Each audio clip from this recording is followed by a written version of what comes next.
A dupla Garro e Coronado deixou o Fagner muito exposto, porque no primeiro tempo o Flamengo atacou muito pelo lado esquerdo, o gol foi inclusive pelo lado esquerdo, tudo em cima do Fagner. Ele foi vítima também da escolha do Ramon Dias? Foi, porque, primeiro, em relação ao Coronado, como o Danilo falou, ele não tem intensidade. E também ele sofre com marcação-pressão. Hoje ele foi muito mal o tempo que ele ficou em campo. Quando ele pegava na bola, vinha dois jogadores do Flamengo, ele perdia a bola. Ele não conseguia tocar rápido, os caras roubavam muito rápido a bola dele e saía no contra-ataque. Então, o Garro é um jogador muito bom tecnicamente, mas que ele só consegue jogar tendo espaço. Quando ele pega na bola e tem espaço para correr com ela, olhar o que ele vai fazer. Quando tem alguém em cima, marcando pressão, como o Flamengo fez hoje, ele é uma presa fácil. Então, se o Garro não tivesse jogado 3 volantes, por exemplo, ia ter um volante mais aberto na direita para ajudar o Fagner na marcação. Ou se já tivesse saído com 3 zagueiros, ia ter um terceiro zagueiro ali pelo lado do Fagner para fazer a cobertura. O Fagner não tinha nem a proteção da frente, com um outro volante, nem a proteção da cobertura. Era ele e o Bruno Henrique mano a mano. Aí é covardia. Olha a passada da corrida do Bruno Henrique. Olha a passada larga que o Bruno Henrique tem e o Fagner com aquela passadinha curta. Olha a velocidade do Bruno Henrique e a do Fagner.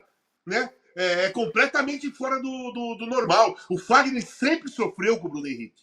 Como todos os laterais, no auge do Bruno Henrique, todos eles sofriam. Então tinha que ter hoje lá. Hoje ele deveria ter saído com o Charles, com quem que saiu? Qual era? O Rian, né? O Rian e o Martínez. Porque um ficava mais aberto na direita, um mais aberto na esquerda, um protege o Hugo, outro protege o Fagner, mais um volante no meio.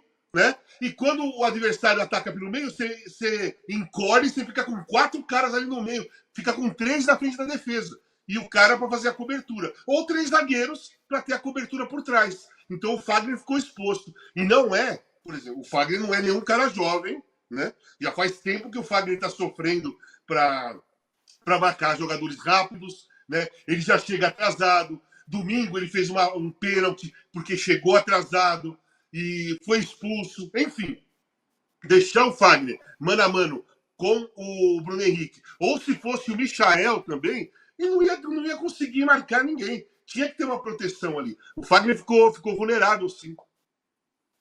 E tem o Bidon também, né, Cássio? Hã? Que ele tirou o Bidon também, né? O Bidon vira e mexe estava jogando começando tirou o jogo. Bidon, ele podia ter colocado Charles, Bidon e Martínez, né? E o Garro só de armador e 2 atacantes. Essa questão do foco que o Danilo falou pode atrapalhar o Corinthians tentar se dividir entre 3 competições, mesmo que os títulos sejam palpáveis, né, de Copa? Está dividido. Não é que pode atrapalhar. O Corinthians está dividido. Já faz tempo que ele está dividido. O Corinthians vem passando na Copa Sul-Americana e na Copa do Brasil. E no Campeonato Brasileiro ele não consegue sair do lugar. Enquanto ele ganha e passa nas Copas, ele patina no Brasileiro. Tá claro isso. Ele não consegue sair do lugar. Tá? Quanto tempo faz que o Corinthians está naquela posição? 18º, às vezes 19º, passa para 18º de novo, aí joga no sábado, sai da zona de rebaixamento, aí na rodada do domingo ele volta para a zona de rebaixamento. Faz meses que o Corinthians está assim. Meses. E a última rodada, no final de semana, ele deu uma sorte. Porque ele perdeu e todo mundo perdeu. Porque se alguém ganha ali e dispara, já ia ficar complicada a situação do Corinthians ali, porque tem jogos a menos. O Corinthians tem jogos a menos com todo mundo, menos com o Atlético Goianiense, que tá atrás. O Cuiabá tem jogos a menos, tem jogo a menos. Fluminense tem jogo a menos. Bragantino tem jogo a menos. Atlético Paranaense tem jogo a menos. O próprio Inter tem jogo a menos, mas tá lá em cima, mas tem jogo a menos. Então o Corinthians, cara, a situação dele é assim. Ele precisa ganhar 2 partidas seguidas e torcer para aqueles times que têm o jogo a menos perder esse jogo a menos. Para que aí a luta fique igual. Porque enquanto tiver jogo a menos e o Corinthians perde, os caras perdem, ou o Corinthians ganha e os caras ganham, não sai do lugar, tá patinando. E o foco tá dividido. É isso. É isso mesmo. O Corinthians só que é uma situação complicada. Como que você vai chegar e falar para os atletas, ó, Sul-Americana, cara, não se esforça, não existe. É a profissão do cara. O cara tem a competição corre no sangue. Não tem como o cara falar, tá bom, nós vamos sair dessa competição. Dá 10 minutos, o cara tá correndo que nem um louco, o centroavante quer fazer gol, o goleiro pega tudo. Porque é assim, é instinto, é competição. Você aprende. A gente, como eu fui jogador, eu comecei a aprender isso com 6 anos de idade, que eu comecei a jogar Campeonato Paulista de Futebol de Salão, Federação, você já inicia. Eu iniciei a ser competitivo, né? Ou entender a competitividade que eu tinha dentro de mim com 6 anos de idade. Como que você vai falar para um cara depois com 25? Ó, maneira. Não existe. O juiz apitou, acabou. Não existe. Casão, jogador, e tu como ex-jogador sabe tão bem, até o recreativo de véspera de jogo é pegado. O rachão, nossa. Eu vou falar uma coisa para vocês. Eu já tinha parado de jogar. Eu tenho 3 filhos, são enormes agora, né? Mas na época era uma escadinha. Um tinha 6, o outro 3, o outro 2, era assim. E eu jogava 2, o do meio e o mais novo amam futebol. Veio tudo de futebol. E eu jogava botão. Eu ensinei eles a jogarem botão. Eu não deixava eles ganhar nunca. Podia chorar, podia espernear, reclamava com a mãe. A minha ex-mulher falava, pô, deixa eles ganhar uma. Eu falei, vou deixar nada. Vai ter que jogar e vai. Joga para ganhar. Não dava para deixar. Não é que era maldade. Você não consegue, cara. É competição, cara. Você quer ganhar o jogo. Cara, é assim. Eu tô rindo porque eu tô imaginando. Eu tô imaginando o Casão, as crianças jogando e o Casão. Não, aqui não, aqui vou ganhar eu. Não, e tem pior. Porque eu fazia o gol, aí eu narrava que nem o Silvio Luiz. Sabe? Eu fazia o gol e falava, foi ele! Aí meu filho mais novo falava assim, pô, não faz assim, pai. Não, faz o gol, mas não narra. Não, narrar é demais, narrar com respeito. 4 anos de idade, e fala, pô, pai, não faz assim. Falei, tá bom, não vou narrar. Narrar é desrespeito, narrar é demais. Narrar eles ficavam irritados. Não, eu digo assim, antigamente, quando o cara jogava videogame, era todo mundo na mesma sala. Hoje em dia é online, cada um numa casa, né? Mas era todo mundo no mesmo sofá. A gente começava o jogo tensionando, não, narrar é demais. Não pode narrar, que narrar é desrespeito. Narrar não vai. Se narrar, vai dar briga. Fazer que nem o Silvio Luiz, né? Ou imitar o Galvão, ou o Luciano do... Eu imitava o Silvio Luiz, que ele era o cara da época, né? Dos anos 90, campeonato italiano, meus filhos assistiam e tal. Tudo preto. Ainda cornetava teus filhos naquela parte. Deixa eu voltar para a live aqui. E eu quero perguntar, porque o Danilo, Casão, ele falou o seguinte, não, porque tem que cuidar, o que vai fazer, o foco vai atrapalhar, não sei o que, tá? Muito fácil para nós aqui falar isso, Danilo. Eu quero saber se você... nós temos Ramon Dias, Emiliano Dias e agora nós temos Danilo Dias. O Corinthians está nessa sinuca de bico aí. Tem o Inter, depois tem o Atlético Paranaense e depois tem que reverter contra o Flamengo. O pessoal está pensando, é claro, em chegar na final da Copa do Brasil. O que fazer, senhor Danilo Lavieri? O que fazer? Preservar os jogadores quando? E qual postura que tem que ter para reverter o placar em casa contra o Flamengo? Eu acho que o fato da guerra nos bastidores, agora com a CBF, com o Flamengo, deu uma mudada um pouco também no jeito de pensar, e aí virou meio que uma questão além do futebol, sabe? Eu acho que isso fez a diretoria, o Ramon Dias, o Emiliano, que a gente sabe que guarda um rancor, basta ver que o cara saiu dançando que nem o Jair Ventura, depois de eliminar o Juventude. Então a gente sabe que os caras guardam rancor, observam, então eu acho que essa guerra pré-jogo mudou um pouco esse ambiente. Agora, o que eu faria, ainda mais considerando a sequência do Corinthians, que é difícil no Brasileirão, tem Inter, Atlético Paranaense, eu deixaria para o jogo contra o Racing que já, aliás, já tem um baita de um time, né? Fez o que fez contra o Atlético Paranaense. Baita de um time é um exagero, mas tem um bom time e fez o que fez contra o Atlético Paranaense. Eu usaria esse jogo do Racing para rodar. Roda e joga a Copa do Brasil e o Brasileirão força máxima. E olha, talvez até na Copa do Brasil poupando o Garro. Porque para mim, esse time sem o Garro, tem que jogar contra o Inter sem o Garro, o Atlético Paranaense sem o Garro. É metade do time. Então eu teria essa precaução com esses jogadores-chave. Então hoje mesmo ele já deu uma poupadinha no Martínez, deu uma poupadinha no Yuri Alberto, o Garro ele colocou para jogo num certo risco, então eu faria esse revezamento. De novo, eu sei que aqui é fácil falar, mas a questão é, olhando no macro, se o Corinthians cair, vai ser a pior queda dos últimos 20 anos, porque vai ser muito pior do que todas as outras, considerando a situação financeira do Corinthians, porque vários times grandes já caíram. E a gente sabe como é, joga a Série B, o Santos está lá agora, depois de um tempo você perde um pouco de dinheiro, mas se recupera, faz uma reformulação e tal, e beleza. Agora, o Corinthians está numa situação financeira que se ele perde essas receitas que tem agora na Série A, com o adiantamento que ele fez da TV ainda, meu Deus, se cair, é a pior queda dos últimos 20 anos. Então eu faço sempre questão de alertar que eu acho essa luz muito importante, é uma sirene que devia estar rodando permanentemente no Parque São Jorge. Ô, Casão, o que fazer, Casão? Me ajuda. O que a gente pode pensar que o Corinthians tem que fazer para conseguir evitar esse rebaixamento e também para conseguir reverter a vantagem do Flamengo do jogo de bola? Evitar o rebaixamento, a situação está bem complicada. Aquilo que eu falei, os times têm jogos a menos e o Corinthians está ali patinando faz uns 6 meses ou mais, né? 5 meses está ali patinando.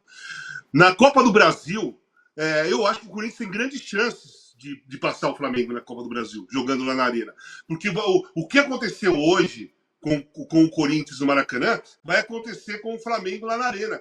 A torcida vai estar lotada, a Arena lotada como sempre, aquela energia, o Corinthians vai acelerar o jogo, vai colocar uma intensidade como colocou na última vez que jogou com o Flamengo e conseguiu vencer. Então eu acho que tem possibilidade do Corinthians passar pelo Flamengo. Agora, a Sul-Americana é aquilo que o Danilo falou. Mas, Danilo, tem que tirar o Hugo. Não, tem que poupar o Hugo na Sul-Americana. Porque senão ele começa a pegar e acaba o Corinthians indo para a final da Sul-Americana. Não que o goleiro não seja. Não que o goleiro reserva não possa salvar também. Mas, cara, não é verdade. O Hugo pega bem em todos os jogos. Se você quiser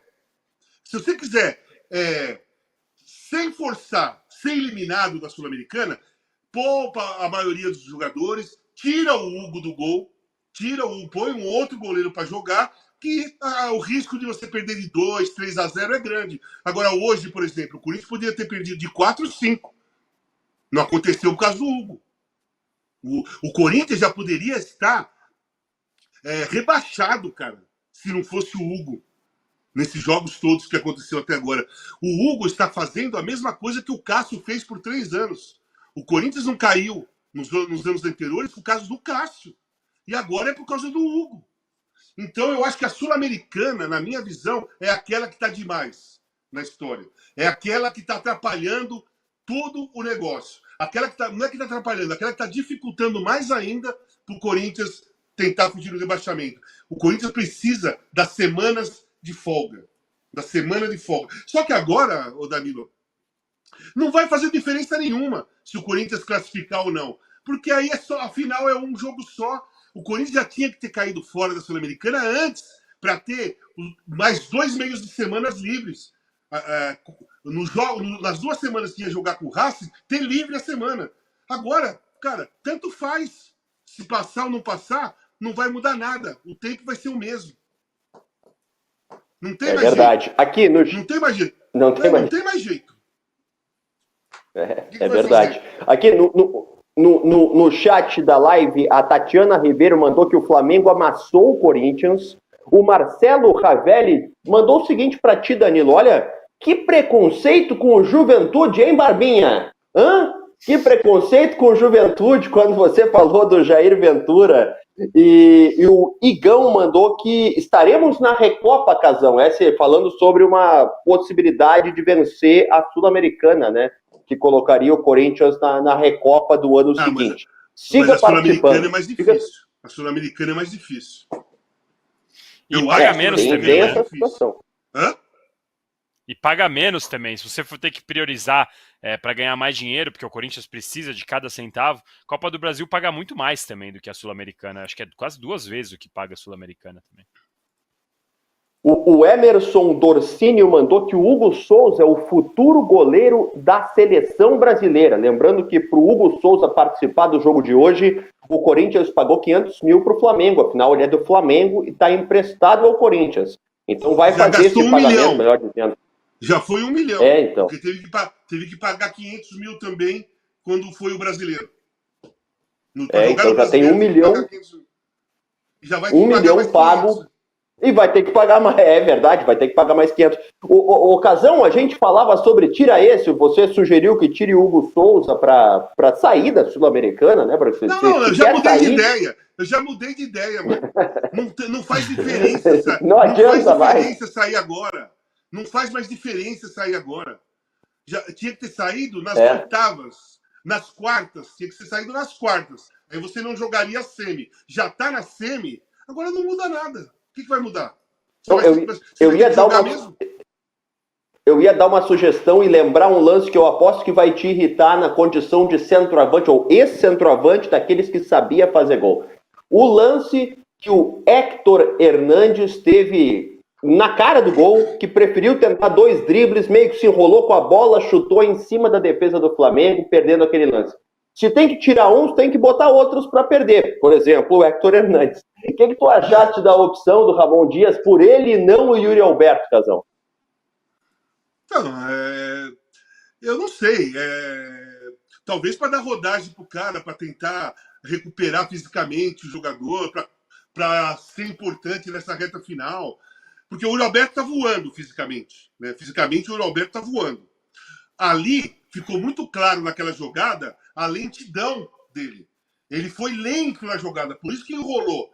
A jogada enrolou porque ele foi lento na jogada. Ele teve que driblar porque ele foi lento na jogada. Se ele tivesse feito a jogada mais rápido, ele teria finalizado antes mesmo do Wesley chegar. Nem precisaria cortar o Wesley. E antes mesmo do Léo Ortiz fazer barrar o chute dele, né? Então ali foi lentidão, fora de forma, não tá no ritmo mesmo. Ô Danilo, e aí? Héctor Hernandes jogou, entre aspas. O Yuri Alberto não jogou. O que você achou dessa opção do comando técnico do Corinthians? Pois quando a gente viu o noticiário pré-jogo, era de o Corinthians vai com força máxima e tal, e quando eu vejo o Yuri Alberto no banco, Martínez no banco, coronado como titular, não é exatamente força máxima, não é exatamente o que o Corinthians tem feito no Brasileirão, que é onde a gente sabe que coloca força máxima. E eu identifiquei essa mudança como uma tentativa de dar ritmo, lembrando que o Héctor Hernandes, ele se machucou logo na estreia, justamente contra o Flamengo no Brasileirão. Então, Sim. Fazia um tempo que ele não jogava, tá voltando a jogar agora. Pode ser um jogador interessante para um revezamento, de repente a gente está falando para revezar nessas 3 frentes, pode ser um jogador que ajude nesse ponto, então tentou dar um ritmo de jogo, mas o Yuri Alberto está num momento bom, está tentando recuperar a confiança que teve naquela época com o Antônio Oliveira, né, na época que ele fazia gol e que falava que o Antônio Oliveira era o talismã dele e tal, mas ele estava indo bem, né? Agora eu acho que é mais para poupar. E só uma questão que a gente falou do Hugo agora, do goleiro do Corinthians, o plano, né, da diretoria do Corinthians, ela já no dia 10 executar o pagamento, e como o jogo foi alterado para depois da data FIFA ali ainda, então é provável que a diretoria não precise pagar mais 500 para jogar o jogo de volta. Já executa a compra no dia 10, economiza esses 500 mil aí, que ele, aliás, já que vai economizar, podia mandar aqui para a live, a gente divide nós 3 aqui, faz uma caixinha. Tu não tá precisando da Danilo, você não tá precisando. Não tá nessa condição. Não, e vamos torcer que se fosse para mandar para nós, o Corinthians realmente mandasse, né? Porque sabe como é que é? O Corinthians ultimamente não tem sido um grande pagador, digamos assim. É verdade. Qual